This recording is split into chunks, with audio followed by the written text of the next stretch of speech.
So today I'm going to be planting some onions. These are sweet red onions, and this is a pretty good price for onions. I got these from Lowe's. I think there's probably roughly 100 in here. Okay, I'm just guesstimating here.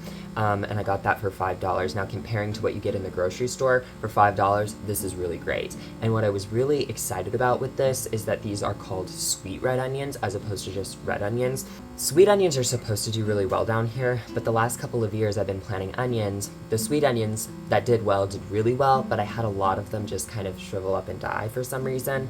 So that was not the case with the red, which did the absolute best. So I'm hoping that maybe it has the characteristics of the red onions where it'll do really well for us, but I will get a sweet onion as opposed to red onion. So I do have some red onions planted in the garden, so I will make sure that there is separation and I'll be able to tell which is which.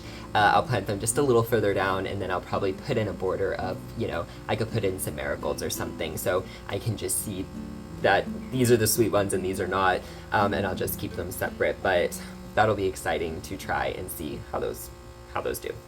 The next thing I'm going to be planting today are potatoes. Now, I have tried potatoes last year and they didn't do super well, and so I'm just going to try something different.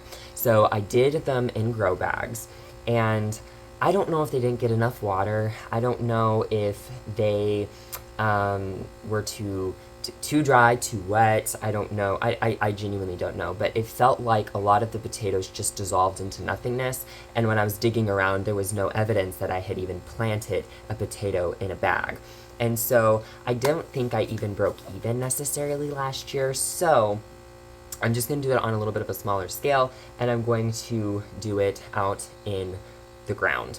With potatoes, there's a couple of different things you can do. You can chit your potatoes, which is essentially letting them sit, kind of getting wrinkly and allowing the eyes on the potato to start to sprout before you plant them. You can cut your potatoes into pieces, making sure each piece that you cut has an eye on it. And they say you want them to be about they said 2-inch chunks on the bag of one of the bags, but just a decent size. A lot of people will cut their potatoes into fourths or something like that. And then you chip them, you let them sit, because that exposed area that you cut, there's a lot of surface area, bacteria, bugs getting into it, so you want that to kind of dry and scab over before planting. But I'm just going to try putting these in the ground as whole potatoes, and then covering them up with some good compost and a little bit of hay, and then as they start to come up, I may do some mounding. We'll just have to see what happens when we get there. But that's what I'm going to try. Alright, so you can see we have some garlic in here. Then we have some sweet onions, then we have our red onions, and then I planted some onion seeds in here that washed away because we had a just torrential downpour, and it just flooded and it was really bad. So I don't think those were old seeds. They didn't come up, and so I'm not going to worry about it. And so what I'll do is, and that was a while ago, and I will basically leave, a good width of space between the two varieties, because those ones are the red, and I'll plant the red sweet ones in here and then just carry it down, and we'll see how far that goes. And we have that row, this disaster, and then we have where the potatoes are going to go. Now, the reason I chose this spot is because there's no fire ants over here, and that's the battle of living in the South, are the fire ants. So what I did is I weeded this row. It had onions planted in it, I believe, last year. And I took a mulching fork. I don't have a digging fork, but these work just as good. And I took it and I just stabbed it into the soil. You can see the marks, and I aerated it just a little bit. Now I have some compost, and I put 3 containerfuls, and I'm just gonna put a thick layer of compost down, just like so. I'm not gonna mix it into the soil. I'm just gonna leave it on the surface, because that's what I've been doing with this row for the last 2 years, I believe. Lay it on there pretty thick, and then I will take the actual potato itself and I'll nestle it down in here like that, cover it up with some more compost, and then I'll put some hay on top of it. And we'll see how that works this year. If it doesn't work, then I know that doesn't work, and I will try something different or whatever. And then if it does work, then maybe next year I will get a lot more potatoes and plant several rows like this.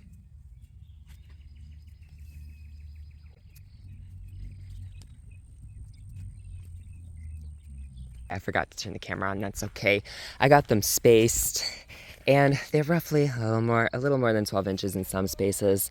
That's a big one, but that's what I'm gonna do. I've planted them kind of zigzag. Like if I stand over here, you can see they're zigzagged as you go up.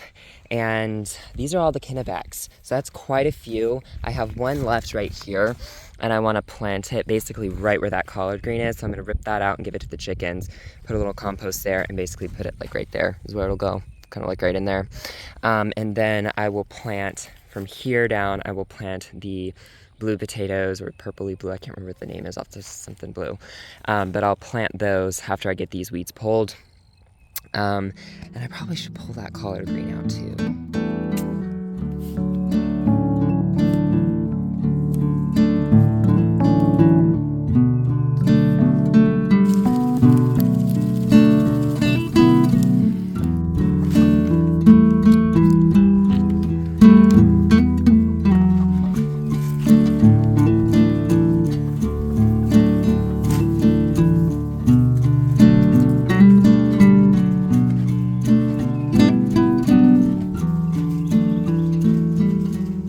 Mainly got this done. I just left that spot because my hand was starting to kind of ache really bad, like in the bone. So I decided to do that, finish that up another day.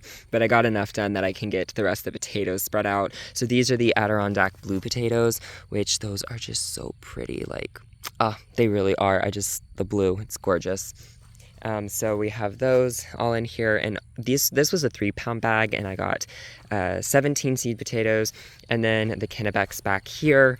It was a 4-pound bag, and I think that there was 18. That one had 17. This one had 18. And I went ahead and left this collard in the center, and I put 2 flags on either side. And so what I'm going to do is when I pull this out, I'm going to plant some, what do you call those?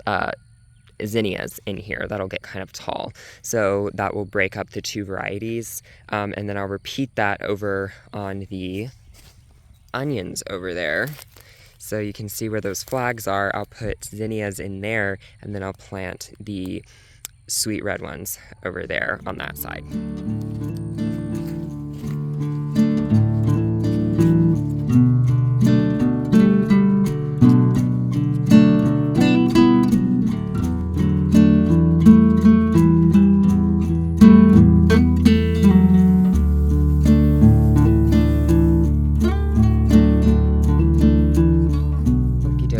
That is all of them planted, and I didn't use as much hay as I thought I would need, which is good.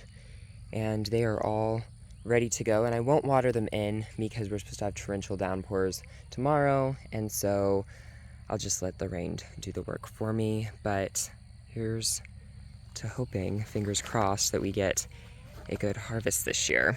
Okay, so I ended up getting all of our onions planted right here, and I didn't film that last night because I planted those in a rush because I had to take care of some chickens. So, but I got those planted, and they're roughly spaced probably about 4 inches apart in all directions, and then just placed in there. There's supposed to be an absolute downpour today, and there's like going to be flood warnings all evening until tomorrow. So I'm not watering anything in, and I will take care of that. I'll just let the rain take care of that and take that off my hands. But if it doesn't rain, then I'll just water them tomorrow. They'll be fine. And I did soak the onions in water before popping them in, but the rest of the onions in this row look really good. They're looking really healthy. So we shall see how they do. Also, while it's fresh on my mind, the sweet pea flowers that I planted have started to come up. So I think there was 19 total that had come up, but they definitely look very similar to like a sweet pea, but they're really thin and wispy. So there's some more down here, but they look really good. Thank you so much for tuning in with me today. I really do appreciate it. I hope you have a wonderful, wonderful rest of your day, and I will see you all later. Bye-bye.